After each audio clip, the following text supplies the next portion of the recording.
You've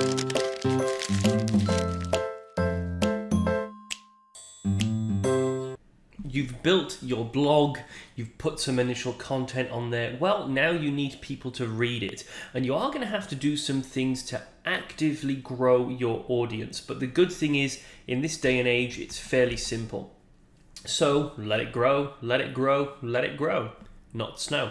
We will look at a couple of things here that you can do. This list is pretty loose. It's not exhaustive. It's certainly not definitive. So you will have to find out what works for you, and there's an abundance of stuff we simply can't go into here. So we'll look at the main ways that people grow their blog audiences and the things that are free and simple. First thing you can do, register for RSS feeds. Now, what RSS feeds are essentially portals you can sign up to. And then so they're feeds, groups of people's blogs. And then the end user signs up to receive that RSS feed through a piece of software or an online RSS reader. So essentially, rather than people having to find your blog, it will deliver your post daily or weekly, however the RSS feed works, to people who have decided and categorized that your blog is something they'd like to be associated with. That really is the quick and easy introduction to RSS feeds. The reason I'm not going into too much detail about them is the technology is always changing, and I'm recording this course now today, but in 6 months' time, any advice I give you may no longer be valid. So I would suggest you punch RSS feeds into Google. There's plenty of people who are going to give you tutorials there on how to implement them, but this is one way you can really majorly grow your blog to people who maybe wouldn't automatically stumble upon you elsewhere. Next ones include sharing buttons. You'll see them on the example blog we visited in the last module. Under each post, there's a little button you can click that readers can use to share it with their Facebook audience and their Twitter audience and maybe on their blog. Make sure you've got those and that they're ready and able to work. The other thing, this is really, really obvious, but lots of people forget it. Remind your readers to share. Make a point at the bottom of every post saying, did you enjoy this? Or think you know someone who'd like to read this? Share, and maybe put in brackets, please use sharing buttons below. Some people also have little graphics they create that point down to the buttons, whatever works for you, but tell people in their face exactly what you want them to do. Another thing you can do is host competitions. Competitions are good because people tend to be very vocal about things that they've entered. And another little trick you can use, I think we mentioned this in the social media section, is to give people an extra entry to the competition if they tell someone. So it's a great way for people to share the fact that you're holding a competition, to share your blog in the process, and to allow you to get readers for free. Ask for subscriptions at the end of the article. Most blog platforms have a system whereby people can put their email address in, and every time you publish a new blog, it will be sent to them. And that's really great for growing your audience, because if it drops in their inbox, not only are they guaranteed to read it and it keeps the retention and keeps them returning, but they can simply forward that email on to somebody else who they think is interested in it, and then they will have access to the blog. Just another way of sharing things. And with most of the blog platforms, things like WordPress, it's so easy to have the subscription system set up. You've really got to do nothing but activate it in the back end, and it'll handle everything else for you. Guest posts. So this is when you go to other people's blogs, ask them if you can contribute some content.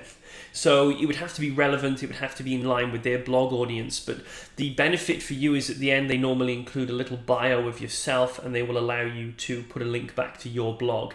So try and target some high profile blogs in your genre. If you're writing romance, and you can find some other romance writers out there with blogs, or maybe even some author industry blogs with really, really high traffic, it's going to be worth you seeing if you can write something for them. Blog owners and authors always want free content, so in fact some of them may be crying out for it. They'll let you contribute something every week, and that's an opportunity for you to piggyback off somebody else's audience and bring them over to your blog and sell some books in the process.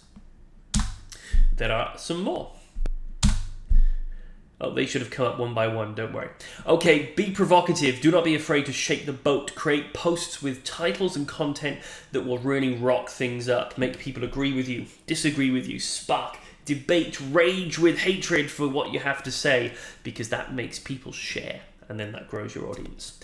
Consider implementing some SEO plugins, search engine optimization. It'll just make Google easier to find the blog posts, and people won't have to go specifically looking for your blog. They could type, just say, you wrote a blog post on painting your pet camel pink at the weekend. If that's really weird. If somebody else is on the internet searching for instructions on how to paint a camel, then maybe your blog post will come up because the SEO plugin is feeding that into Google. It's a bit like the RSS feeds. The technology is always changing, and there's 1,001 ways to do it. So you will have to go away and do some independent research on that. Be there for your audience. People hate blogs if they submit a comment or a question, or they email and they never hear back from anyone. So be there. It'll increase retention and make people more likely to recommend your blog to others. This is another one. It seems incredibly simple, but most people don't do it. Post regularly. You don't want your blog to become like a lot of Twitter accounts out there where people go crazy the first week and then they never post anything. It's like when I was a kid and my parents bought me a dog. They said, if we buy you this dog, you are going to walk it. Yes, Mum. Yes, Dad. So I took it for about 5 walks the first day, and then I don't think I walked it for the other 15 years of the little poor dog's life. So do not see the novelty value in the blog and let it wear off that kind of honeymoon period. Keep posting. It'll, as it is with Be There For Your Audience, just increase retention. Comment on others' blogs and link through. So go to other people's blogs with similar content to yours, comment on what they have to say, and at the bottom post a link to your blog. The only warning here is make sure it's a valid post. If somebody's discussing, I don't know, if it's a self-help book about getting better college grades and they're discussing strategies for college grades, you don't want to burst on there and say, hey, I think I got a better book than this author, come and see my blog. No. Do the softly approach. Comment, make an opinion, and then slip the URL in at the end. The next one is to link to new blog posts on social media. So you can use Hootsuite for this that we mentioned in the social media module. It's free. Every time you post a blog post, make sure you post about it on Facebook and Twitter. Tell people it's out there. Give them an introduction to what the blog post is about, and also give them a link to it. It's all part of increasing this web cross-marketing, cross-posting, and making sure that you've got a marketing vehicle as opposed to just lots of different pieces trying to work separately. There's a few of those. There's 1,000 more I could go into, but these are the ones that people really say work and don't cost anything and are very low risk and also not too time intensive. So that's definitely a list you're going to want to write down or save the slide and go back to it. Put some of those in action and you're pretty much guaranteed to grow your audience.